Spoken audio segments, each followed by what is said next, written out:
happy to welcome tonight's speaker. Augusta, McMahon, and I first met in the early 1980s working at the site of Rizal in southeast Turkey. And this was the time when Prince Charles married Lady Diana, and everyone in the village clustered around the battery-operated TV to watch the royal wedding. So you know this was really ancient history. Augusta is a university senior lecturer in Near Eastern archaeology and history at the University of Cambridge in England. And her bachelor's degree is from Bryn Mawr College, and her PhD is from the University of Chicago, where she worked with Professor McGuire Gibson at NIPUR, and has just, in the last couple of years, has just published the revision of her dissertation in the Oriental Institute publication series. And it's a very important contribution to the archaeology of Iraq. And Augusta has worked across the Near East, in Giza, in Yemen, in Turkey, in Syria, and in Iraq. So it's really a remarkable range of fieldwork experience. She's been, I guess, sort of stalking Sir Max Mallowan in that she's been working at almost all of the major sites that Mallowan worked at Nineveh.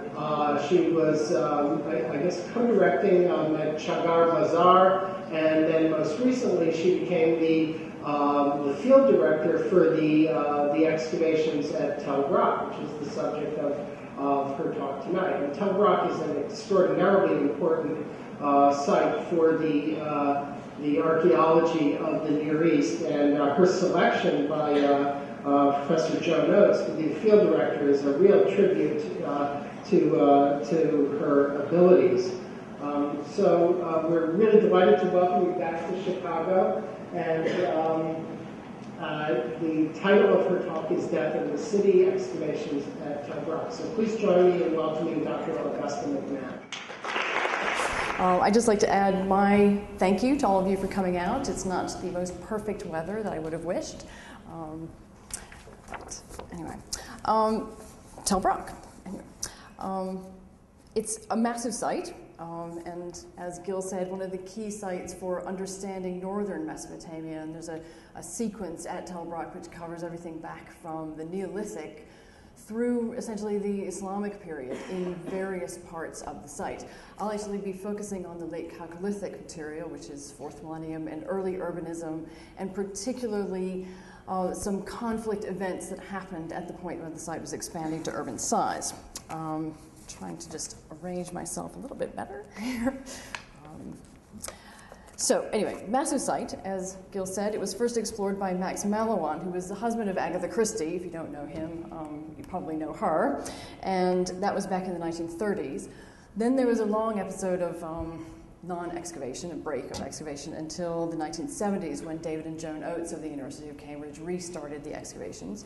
And then from 1994, when the Oateses began to show their age, let's say, they're still, Joan Oates is still very, very active, but they began handing over parts of the project to different field directors. And in fact, the OI's own Helen MacDonald and Jeff Emberley, of course, were field directors from, I think, the late 90s through about 2004.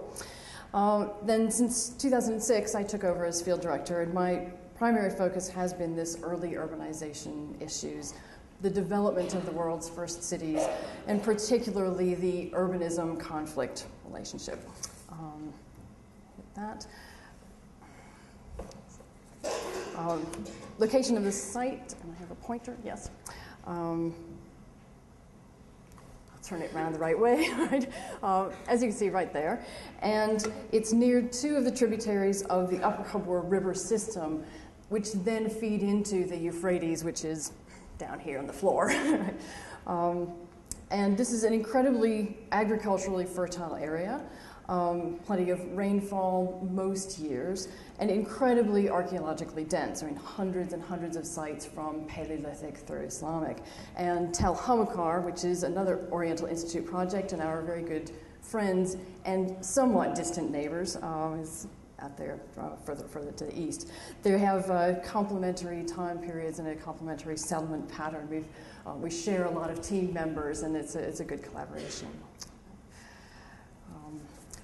And Brak is one of the largest sites, which means it is fairly clearly visible on Google imagery if you know where you're looking for.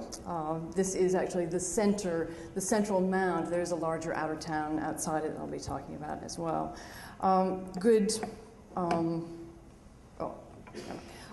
You can see the sort of trenches and holes, the regular holes that you can see in here, essentially are all of the different excavations. This sort of more worn down area is Max Mallowan's excavations in the 1930s. The slightly sharper ones right there are from the 1980s to 1990s, and this is actually sort of 1990s through 2004. Unfortunately, this image was taken, the Google image was taken in 2005, and my excavations don't appear here, but more or less in this part up here, and then off the mound as well. And the site's internal morphology is very, very complex, as befits a complex history of occupation. Because there's good agricultural lands, good rainfall, there is this long sequence of occupation. But the site changes in size and in shape and in density over time. And what we've ended up with is these quite distinctive sub-mounds, which are then cut by further erosion gullies from rainfall and so on.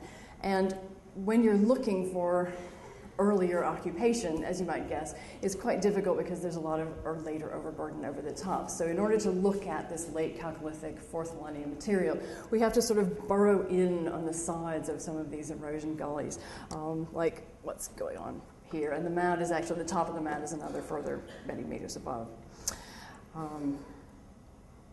This should be a topographic plan of the site. And these 4 areas are primary excavation areas from 2006 through 2008. This shows the entire site. And the central high mound, that part right there, is about 70 hectares in size. Then there is, of course, an outer town, which is about this big, right? And that expands out to about 200 hectares.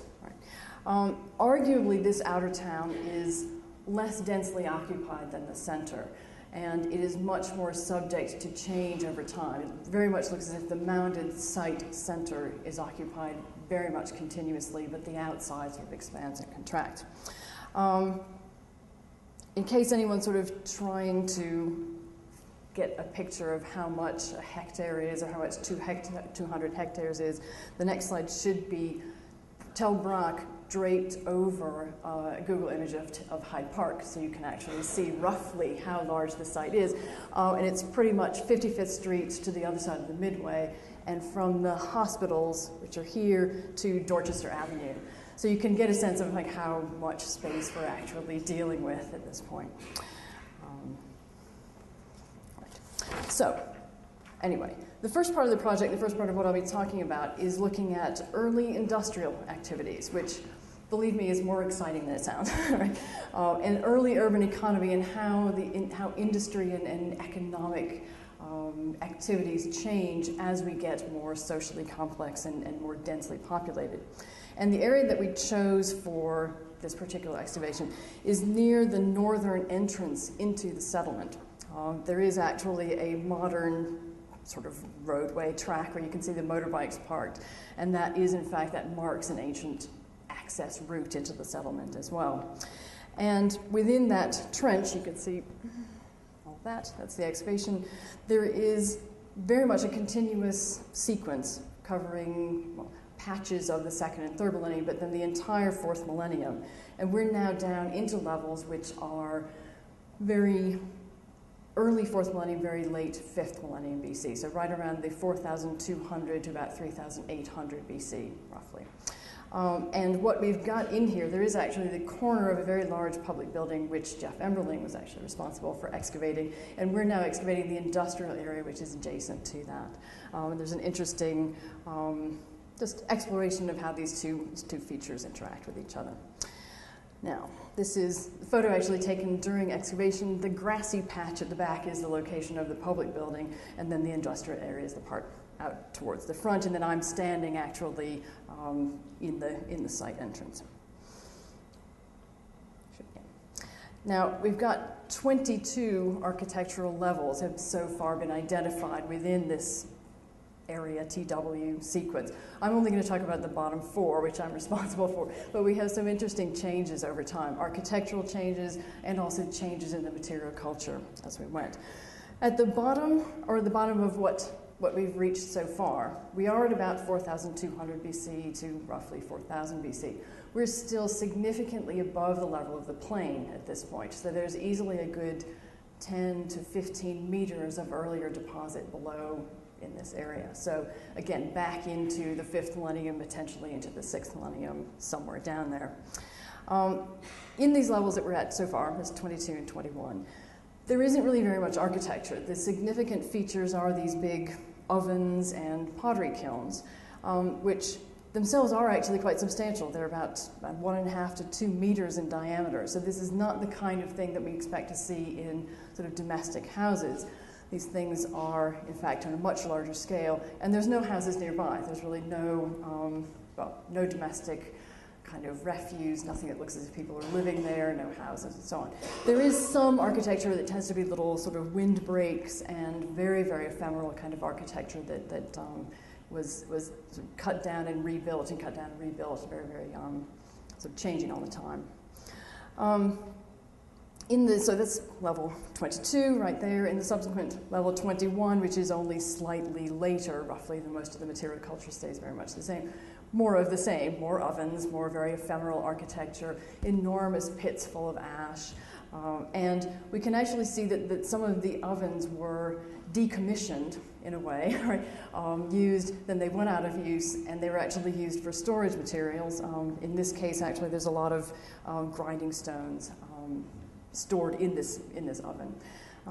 And so anyway, quite ephemeral oven, lots of change in a short amount of time. These two levels, which were relatively ephemeral, were then actually covered over in this next level, level 20, which is right around 4000 BC, with a much more significant building. Still quite irregular, but at least it is one single integrated building. It's still not domestic. It's not a house. There are still ovens and pits and piles of ash and large quantities of raw materials of various kinds that I'll show you in a minute that indicate that there was basically industrial activities happening in here. This is also the point at which we know the big public building was established, and just so you can get a sense of that, this is the total plan with public building over on that side. Unfortunately, it couldn't really actually be entirely excavated. We know that there's at least 2 rooms. They were very, very clean, and so the precise function of this building is not really well known, but it has an enormous basalt threshold, huge wide walls, very, very symmetrical, and very much looks like a public administrative structure. Then there's the more irregular industrial building on the west, and then the street and the access route is out there. Right? So that's then level 20, and then this was followed by, in this next level, level 19, again, a gradually more significant, massive-looking structure. Now, this one looks very, very similar to the public building, where very wide walls and very regular architecture. But again, there's ovens and raw materials and a lot of debris in it, which indicates that there's still industrial activity happening. To actually then show you what is actually coming out of these different levels. Quick summary. There is both staple materials, things like textiles and ceramics and food being produced throughout all of these levels. But as we actually get later in time, added to that are a number of elite decorative items and objects. So pretty much we have things like textile production, indicated by these spindle whorls on this side. Those were found in large numbers throughout all of these levels and indicate that at least wool thread production is happening. Quite probably there's also textile weaving happening as well. There's huge quantities of bitumen which is essentially like asphalt and is used for waterproofing and mending things, gluing things together, hafting tools, and a number of things. And that's also found throughout the entire sequence. The ovens indicate some kind of food production. We're still struggling a little bit in trying to figure out what exactly that could be. Bread is the most likely, and that's something which is sort of a staple food of Mesopotamia for all time. There could also be roasting meat. There could also be a certain amount of processing of grain for brewing beer and that as well. Other things should be coming. You can't get through a Mesopotamian archaeology lecture without at least a few pictures of ceramics, and there is in fact ceramic production going on, both the kind of everyday materials, things like this, big plates and jars and so on, and finer wares as well. That stuff down there. Very fine ware cups with decorative motifs on them, and so on. And those are both being produced, again, throughout the entire sequence, both fine wares and more everyday items. Large quantities of stone tools, including huge quantities, I mean massive, many, many kilos of flint and obsidian for making a variety of tools. Also, other more elaborate and decorative kinds of stones like marble, that's these, red jasper, and there's an interesting sort of yellow-brown sort of quartz material as well, and they're making other kinds of objects and inlays out of those. These polished stone axes as well, we find throughout the sequence, and for a while it seemed as if they were actually just coming in erratically and so on, but we have a number which are actually in the process of being produced, including that dark one right there which is unfinished. So it does look as if they're actually producing these tools in this area as well.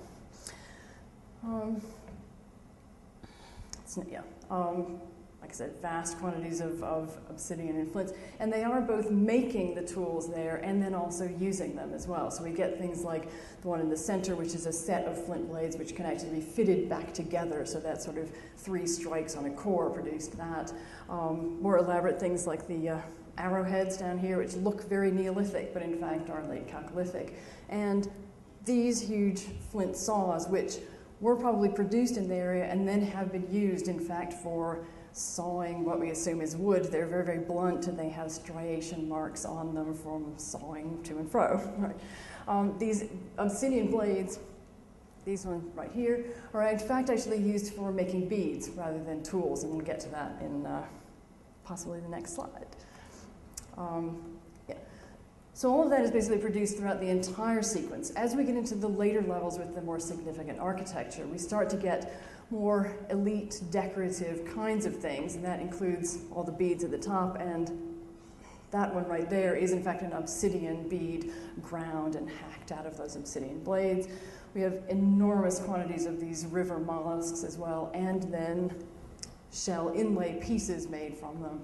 And again, obsidian discs ground, again, inlay pieces or tokens, we assume. And next one. As well as these sort of decorative things, but things which are relatively small scale and not particularly informative. There isn't a really strong message. We also find in the latest levels some objects that have very, very strong links to power and to the iconography of power. And you'll have to trust me, this is actually one of these objects. It was found in a bin in this level 19 structure, in the same room that has some grinding stones and jars and so on. It would have been a basic sort of production workshop area. And that kind of blob of stuff there cleans up to this object, which is unique as far as I can tell, even though there are other obsidian vessels found in other sites around.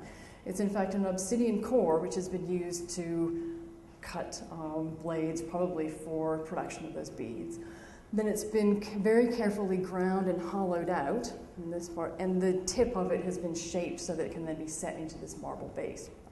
I know it's not hugely attractive, but it is incredibly tricky, technologically tricky to produce this. Obsidian tends to, because it's in volcanic glass, it sort of shatters very, very easily, and to actually grind out the center without breaking the core would have been incredibly difficult to do.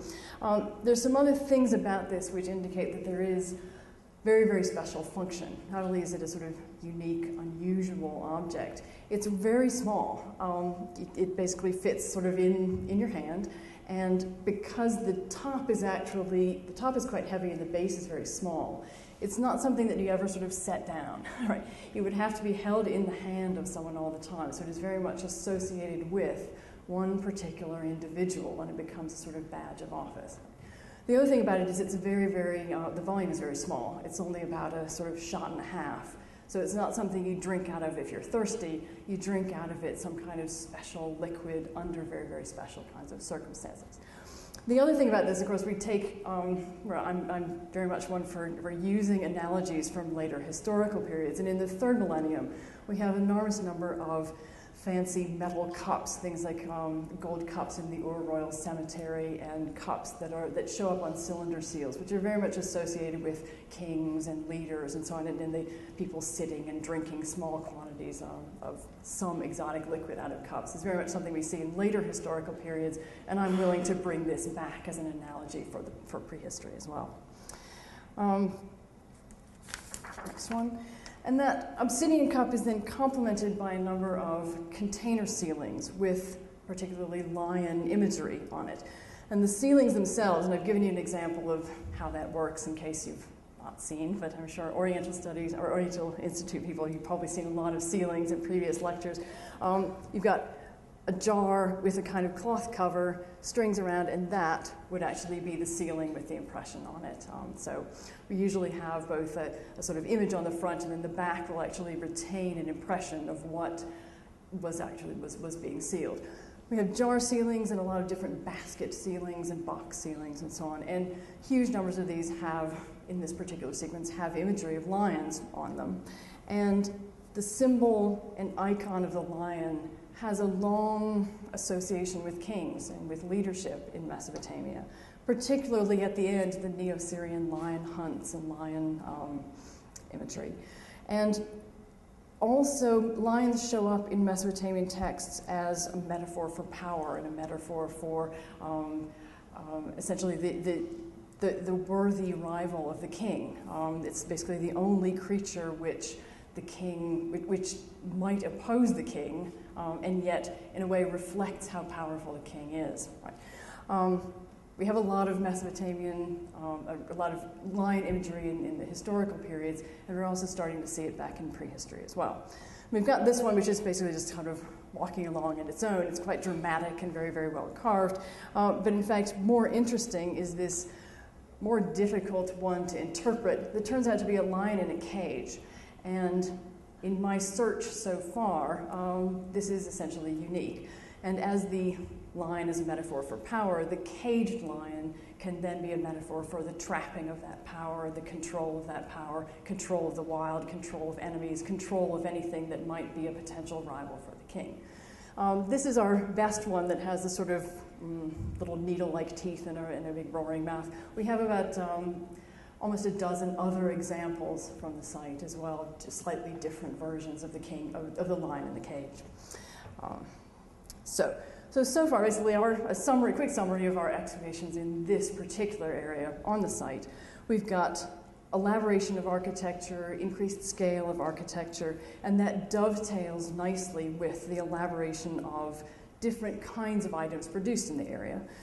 Basics like textiles show up throughout, but we get these decorative items and these power symbols that show up later on. And what we're working with here is we assume that earlier in time, early agricultural villages, things like production of pottery, tools, and food would be held within the household, and basically any materials that you want, you would produce on demand. At this point, we already are seeing then these basic goods outside of the household and being produced in industrial quantities, presumably still for demand, but also sort of building up a surplus, selling it off, building up a surplus, selling it off. So it's a different whole economic system and a different interaction between households and producers, let's say. So that's what's happening on the site. And then the second part of our project then deals with the conflict that is happening at the same time. and very much conflict in Mesopotamia. It's talked about a lot in terms of Mesopotamian history. Military events are in fact one of the most documented events in Mesopotamian texts. It's what they seem to, at various times, certainly in the Assyrian period, seem to dwell on military events and military campaigns. But paradoxically, our archaeological evidence for warfare and for conflict is vanishingly small. We also have enormous numbers of graves out there, lots and lots of Mesopotamian graves, but particularly in this late Chalcolithic period, the 4th millennium, there aren't very many that have been published or recorded. So out at this site, Tell Brak, we actually have some mass graves which fill in a gap and yet are awkwardly different than what we assume is the tradition of Mesopotamian burials. In terms of, first of all, what we're actually looking at, that is, of course, where we were, down here. This Tell Brak is one of a ring of smaller sites which surrounds the central site. And for this, I want to briefly show you the settlement landscape that shows. If I hit this again, nothing's going to happen. No. And for this, I owe a debt to Jason Orr, who's another University of Chicago PhD, and did a survey of the outer town of Brak, essentially looking at ceramics on the surface and summarizing and interpreting how the site expanded and contracted over time. And very much this outer town was established at about the turn of the 5th to 4th millennium. And the way that it actually began, in fact, was not just a gradual movement outward from the center, but in fact the center, which was occupied, was there. And individual smaller sites developed in a ring significantly beyond the outer border of the central mound. These were probably subsidiary villages that would be somehow attached to the central site. Also potentially villas, work areas. They don't have to necessarily have been settlements. So that's what's happening around 4,200 or so. By the time we get to slightly later, the way that the site is becoming urbanized is both through intensification of settlement on that ring of sites and also a filling in of the space between. And at this point, by about 3,500 BC, the site has reached about 200 hectares, variably densely occupied. And it's in that context that we're looking at Tell Brak, the site of these mass burials. That should be it. So, Tell Brak is actually about 500 meters from the main site, and you have to imagine the space between this occupied more or less densely with houses and structures and activity areas and so on. And the reason that we began excavation out here was, in fact, there was some modern construction, let's say, various trenches that had to do with the grain storage area that you can see over here. This long trench here is actually a modern trench cut by a bulldozer. And it was in order to keep rats from getting into the grain storage area. It was filled up with rat poison and so on. But some colleagues of mine went out and took a look in the section, because archaeologists, we love sections, and you have to go and look anytime there's a hole in the ground. And they did find enormous quantities of deposits of human bones along this section. So then the next season we came out and began doing our excavations on this map, which was a little bit of a sort of salvage operation because of this encroachment of modern construction. And over the last 2 years, we managed to put in 16 trenches and soundings across here because we were in a little bit of a rush. You can just see there's a house out here which is owned by the local, which is the house of the local landowner, and he's been very, very difficult to deal with on a number of levels, and so we needed to sort of rush through this to a certain extent.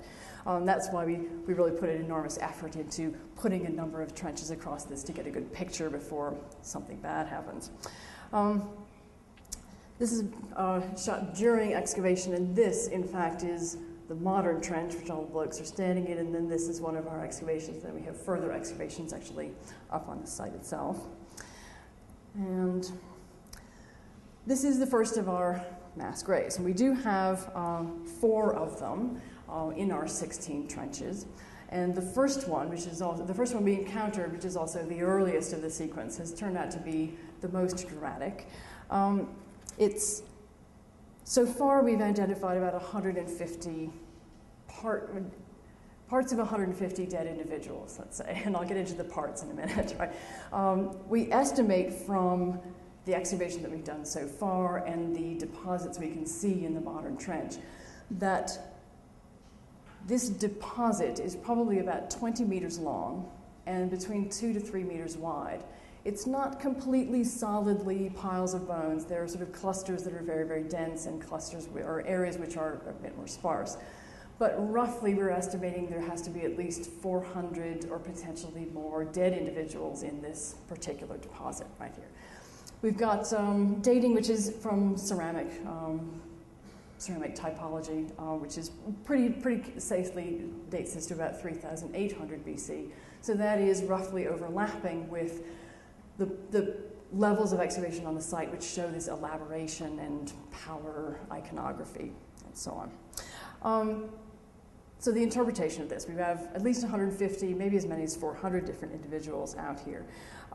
They are all young adults, so between the ages of about 14 and 40, which is not the part of the population that should be dying. If you have a natural die-off, it should be very, very young children and people who are older than 40. So this is a sort of the part of the population which should be very, very healthy. They are, in fact, both genders, both male and female, and about a sort of 60-40, 60 men, 40% women. And this relatively young age certainly indicates that there is something wrong. Right? We thought about potentially there being a disease, sort of plague, some kind of disease, illness issues, but again, that should carry off the very young and the very old. Violence seems the most plausible explanation for all of this. And in fact, mass graves in general are simply non-normative for Mesopotamian burial traditions. If we have burials, they tend to be individual or at most kind of double burials, or if there are group burials, they've been accumulated over time. These things all seem to have died at the same time, these people died at the same time, and have been buried at the same time. The other thing about them is that there's significant disarticulations here. They can look a little bit chaotic. So in this group you have actually sort of 4 heads and a leg, and up in this part right here is more or less an articulated torso between the sort of neck and sort of the part where your ribs stop, right? It can look quite chaotic, and it can look as if there is sort of a slightly random look to it. But as we got sort of more and more larger samples of what was going on, this is another cluster, it's pretty clear that things like the single elements that we have, which tend to be heads, essentially, are things that drop off very, very early in our sequence of decomposition. There's a very organized way in which humans decompose as we die, and basically you fall apart from the top down, so your head drops off very, very easily. Your shoulders also separate very, very early on. As anyone who's ever dislocated your shoulder, you'll know that that's a very, very easy joint and it falls off very quickly. So what we're seeing here is actually not particularly chaotic. If you look at the things which remain articulated, the parts which remain articulated and the parts which are separate, it's pretty clear these people did actually die at the same time and have disarticulated in the same sequence. Right? We do have a question of how long that actually took.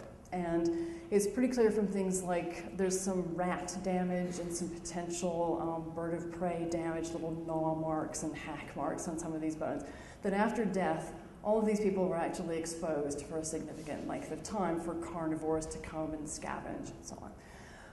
It's at least a couple of weeks, or potentially as long as a couple of months, and this is very much depends on what season this event actually happened. So if it's in the summer, a couple of weeks. If it's in the winter, it could be a couple of months. And we haven't actually determined the precise season yet.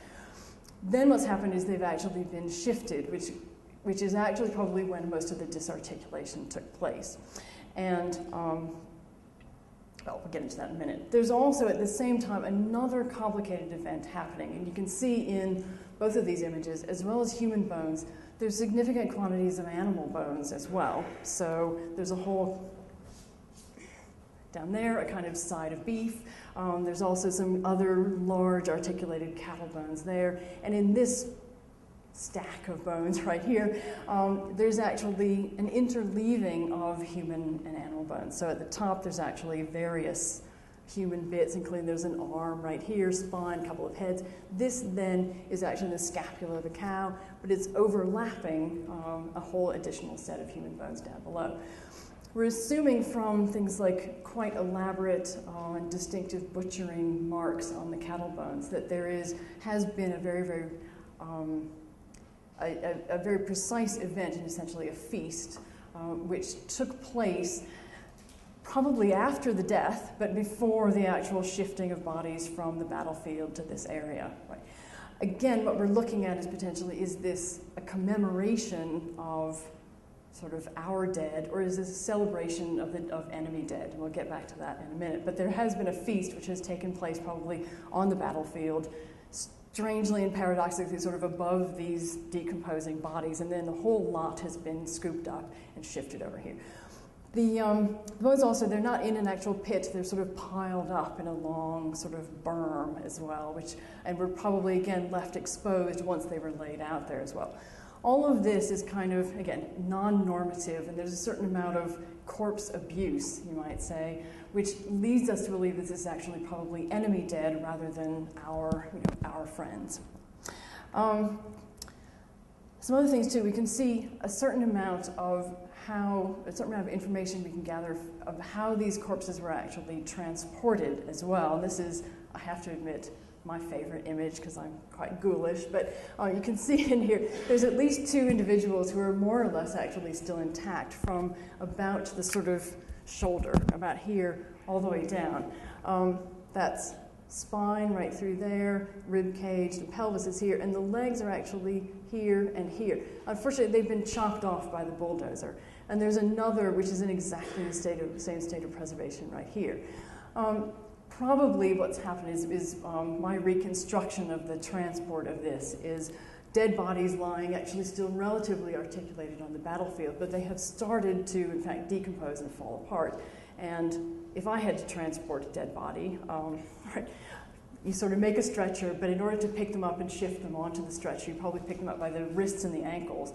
And what's happened is for both of these two individuals is when they've lifted up the wrists, the head has fallen back and fallen off, and then the arms have also snapped off of the body as well. Right.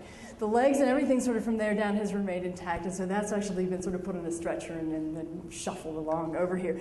And what they've done is actually, in this case, slung the head on top as well, sort of as a way to move it along. So anyway, it sort of gives us the human side to the whole cleanup operation as well in this image. So anyway, this also this image also gives you an indication again of non-normative, of unusual sort of corpse abuse type practices, because there isn't really a sense that they're trying to keep the individual bodies separate. Now, if you have to create a mass grave for your own dead, you tend to actually keep the bodies more or less together. You try to, even if the body falls apart, you try to scoop it up more or less together and keep it intact, even if you have to put it in a mass grave. But in fact, things like this leg does not belong to that individual because his or her legs are actually still intact. So there is this mingling of bodies, and there's really no attempt to keep the individual's identities separate from each other. Again, that's making us think this is enemies rather than friends. So that was basically the first mass grave, about 400 people, about 3,800 BC. Then, in the process of excavating across this site, we were actually digging in this trench right here to reconstruct the stratigraphic sequence of what was happening on the mound, to sort of get some pottery and some dating evidence and so on. And we found at the bottom of a sort of 4.5, 5 meter deep sounding evidence for a second mass grave or mass burial event. In this one, we only were actually able to identify 12 people, and that's their heads right there. We don't really know the extent of this particular pile of bodies. There's also a torso up here and an arm or something down here.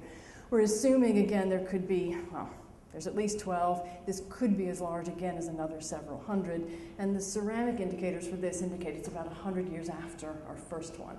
So we have two major conflict events in mass graves across this 100-year span. Then, just to make our lives complete, we found a third violent event just a little bit further along, which dates to about 100 years later.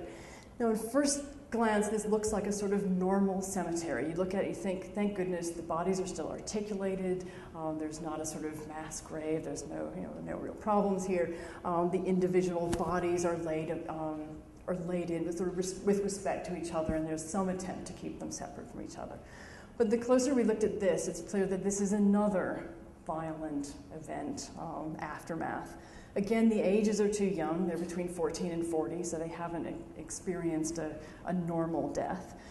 And in fact, the bodies are highly weathered and often slightly mingled in with each other. So our reconstruction of what's going on here, yet another battle, yet another sequence of dead people. But they've gathered them up relatively quickly. Instead of leaving them on the battlefield to be gnawed by rats and to fall apart out there, they've actually been shifted relatively quickly. But they've been sort of slung down in the dirt quite casually. And the key thing is they were not actually covered over. They weren't actually put in pits, and they were not actually covered over particularly well. There might have been a little bit of dust sort of slung over the top of them, but then that washed away. And in fact, the bones are highly weathered through exposure, but exposure in situ. We have at least 32 individuals here in this event, and again, we didn't get to the edges of the cemetery on all sides. This is probably a smaller number of people than in the other mass graves, but at least maybe a few dozen more, maybe as many as 50 or possibly even 100, but again, we didn't get the full extent of this, but another event. So now we have 3 events across 300 years. And then we'll actually sorry, I'm jumping ahead, right? In terms of evidence of violence as well as, we had sort of slightly secondary evidence for the violence up until now, things like the age range and so on. We were actually looking more carefully this last season for particular sort of evidence on the bones of violence. Unfortunately, they seem to be using mostly sort of percussive weapons, things like maces and even wooden sticks or something. So there's not a lot of kind of slash marks from metal weapons. I'm saying unfortunately, but maybe it is fortunate, right? But what we do have are things like this character right here whose face is essentially gone, probably through the swipe of a mace. This one, probably the damage to the skull is probably actually secondary. But the key thing about that individual is he actually retains the atlas vertebra, which is this right here, which is the first vertebra in your spine. Normally, when your head falls off, when our heads fall off, that atlas vertebra should stay attached to your spine, not attached to your head, right? But if your head is cut off, you tend to take the atlas vertebra with you. So there's potential evidence here for the actual sort of head being cut off. And probably the most interesting thing that we have out there is this guy here who has this sort of healed dent in his head from, again, some previous battle which he's survived. It's kind of more or less healed, and then he's got it in the second or the third time he was in the battle. So we do actually have some evidence out here of actual sort of violent injuries as well and potential causes of death. So we have these 3 violent events. And then we have yet another mass grave, making our 4th mass grave. And this one is actually roughly contemporary with the first one that I talked about and is actually quite near to it. Right down there. So about the same date and only for about 10 meters away. And this one, again, it looks quite chaotic, but it's turned out to be the most interesting of all of these deposits for a slightly gruesome reason. And again, you can see it's well, you can't see, but it's a long, narrow pile of body parts, smaller than the other in that it's only about 1 meter wide and about 7 meters long. We have identified, again, parts of at least 60 individuals. It's likely there is actually probably at least twice that number, maybe as many as 150 parts of at least 150 people in here, let's say. The interesting thing about this is there's actually, the body elements we have been highly selected. So probably the source of this is essentially a tertiary deposit, and the source of these bodies is yet another mass grave. So we have an event a shifting of bodies to one area, and then from that pile, they've selected a number of elements that they've shifted to a third pile, let's say. The elements here are heads, but particular parts of our heads, which I'll show you in a minute. Spines for some reason, but primarily the long bones of the arms, and particularly the legs, the femur, which is your thigh bone, are the most common elements within this group. And the key thing about the bones is that a lot of the femurs, the thigh bones, have been made into tools. Okay, so you can see in these, they're very rough tools, I'd say, but the shafts have often been polished, basically from handling. They've been cut flat on one end, and then they're pointed on the other. And essentially this is all the sort of flat ends. And in some of these they've actually been cut and then sort of chipped into shape. Then the opposite end is sort of roughly pointed. Then the pointed part has actually been further polished by use for something.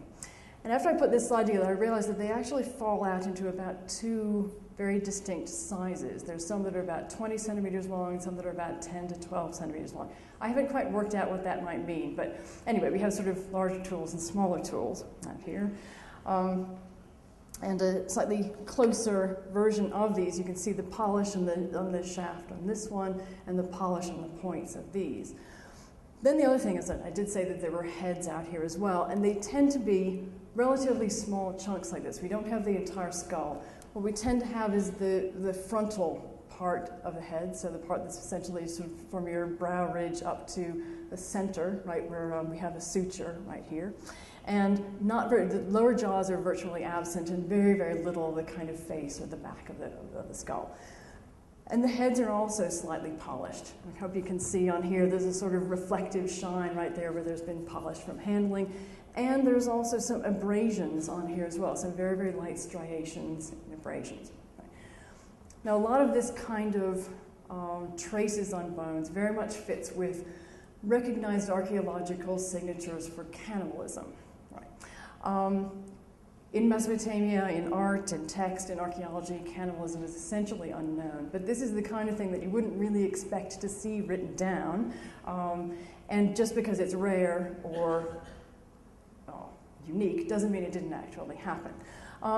The one problem that we have here is what exactly are they eating, what parts, and how would that actually work? What we're assuming probably happened is the reason that the heads are getting this sort of abrasion and polish and abrasion is they've actually sort of turned the head over, right?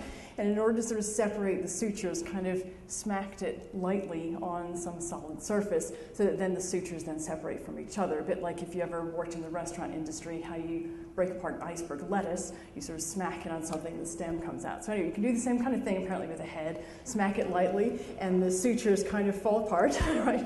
And then you're left with the brain exposed, and then there's sort of doing something potentially with the leg tools, the pointed leg tools, and the brain that is sort of balanced on the inside of the frontal lobe. The one problem with this, of course, is that these bodies would have had to have been significantly decayed in order for this process to take place. And I really can't imagine, I have a pretty gruesome and elaborate imagination, but I really can't imagine gagging down brain that has been desiccated, decomposing for some weeks. Right? So that's where the kind of potential for cannibalism seems to stop. But it's certainly, if it isn't cannibalism, that is also significant corpse abuse, simply opening up heads, and even if they're just kind of whooshing around in there. This again is looking like enemies. Well, you get the picture, right? So anyway, that's interesting, very, very gruesome. Sorry, you guys had dinner. Our other mass graves. So anyway, at least 4 conflict events across this 200 years, and significant, unusual, non-normative behavior is happening out here. That's the end of the graves. But then, just to be, to complete what's happening on this mound. What happens after each one of these graves is there's a significant and very, very rapid deposition of rubbish over the top of them. It very much looks as if once they've actually created these piles of bodies, that then they're actually building up a sort of burial mound over the top of them. Above those first 2 mass graves, we have about 5 meters worth of rubbish, which is simply industrial quantities of flint and obsidian and other kinds of raw materials, huge quantities of ceramics. I've estimated there's about 600,000 shards that we've processed in the last 2 years alone, and that's a tiny percentage of what would actually be out there. And simply kind of ash and soil and just dirt piled over the top. So they're very much making a monument on top of these mass graves as well. Within that, then, there's a very distinctive set of ceramics, and we do have a pretty decent typology, so we know roughly what time we're at. Very much the ceramics, again, seem to indicate feasting kinds of processes. They're very much things like the single serving bowls at the top and the larger sort of serving vessels at the bottom. And very much they look as if they're sort of single use and then have been deliberately snapped in half. So there's no real wear traces on them, and they're not chipped particularly or anything. So they very much look as if there's been a feast that is a sort of subsequent to the actual feast where they're feasting over the bodies. They brought the bodies over, and then they have like another one as they're throwing in the rubbish over the top, and that includes these bowls that they then use once and snap in half, and that's it, and they're throwing them away, which helps build up the deposit, but also just is a sort of closure deposit over the top. Yeah. Part of the reason that we can tell that the rubbish builds up very, very rapidly is also because we have vast quantities of container sealings in this deposit as well. These two sealings on the right are created with the same stamp, and I'm hoping you can see it's a square seal that has 2 rows of little goats going in 2 different directions. The clay is exactly the same, the degree of wear on the seal is exactly the same, and it's likely that they were actually produced within seconds of each other, if not minutes of each other, attached to some container. The container has been shifted to Brak, opened up, and then these 2 sealings would have been deposited in rubbish essentially instantaneously. They're then separated in terms of where they ended up in the stratigraphy by about 1 meter of deposit.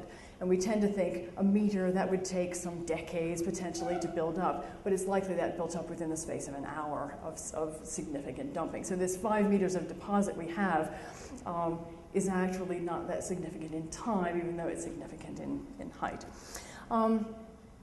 The other great thing about this rubbish deposit is we now have about 1,000 sealings from this entire mound.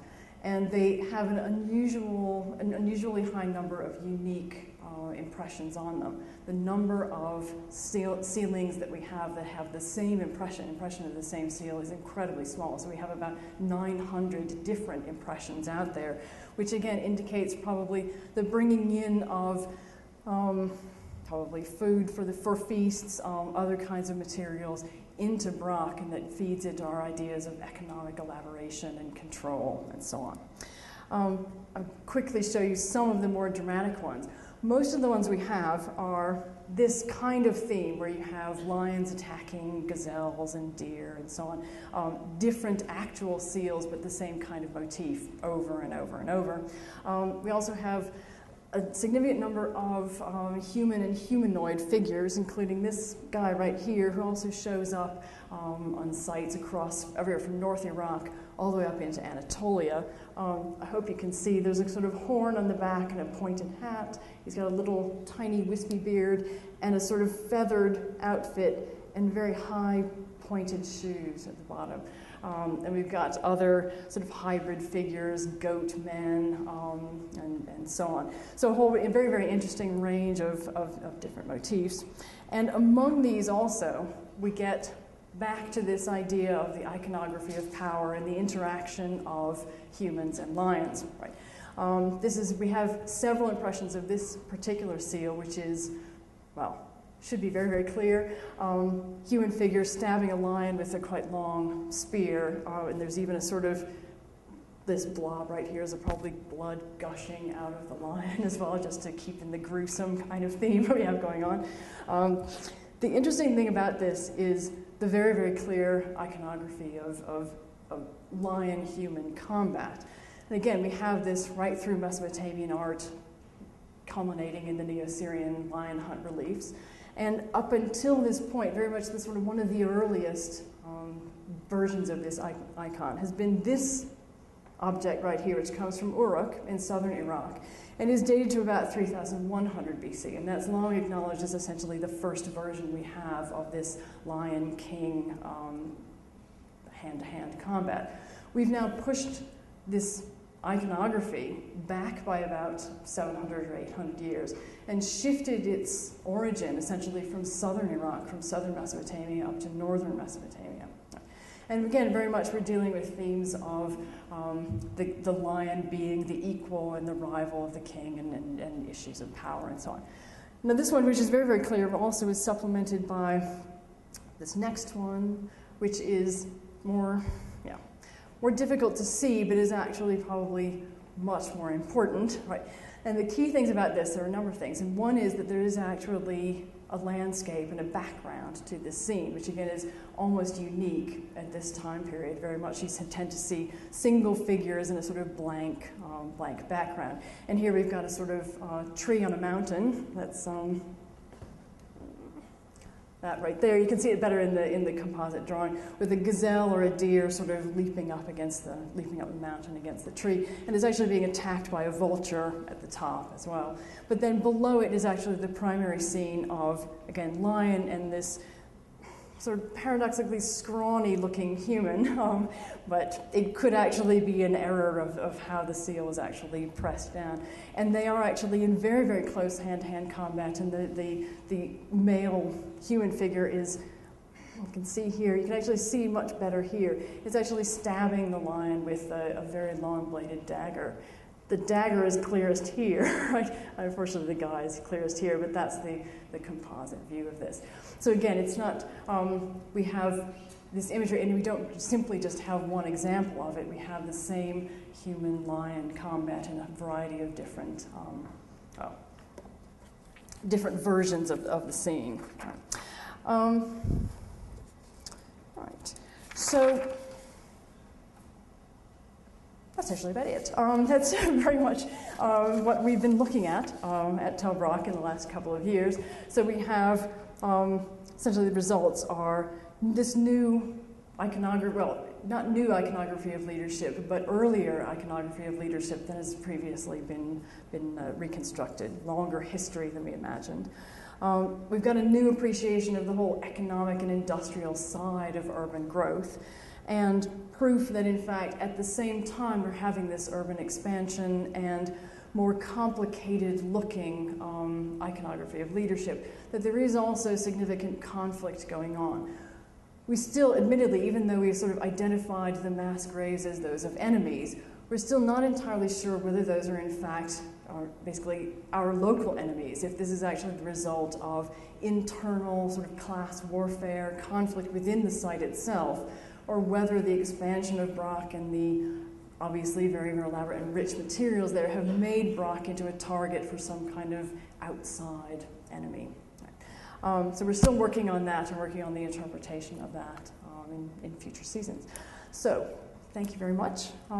And I can take any questions if that's normal. And also I'd like to say thanks to the Department of Antiquities, the best team working in Syria, the Tell Brak team. And we do have a bit more information on the website as well, though it's out of date. As soon as you put it up, there's a bit more information on our website as well. So thank you.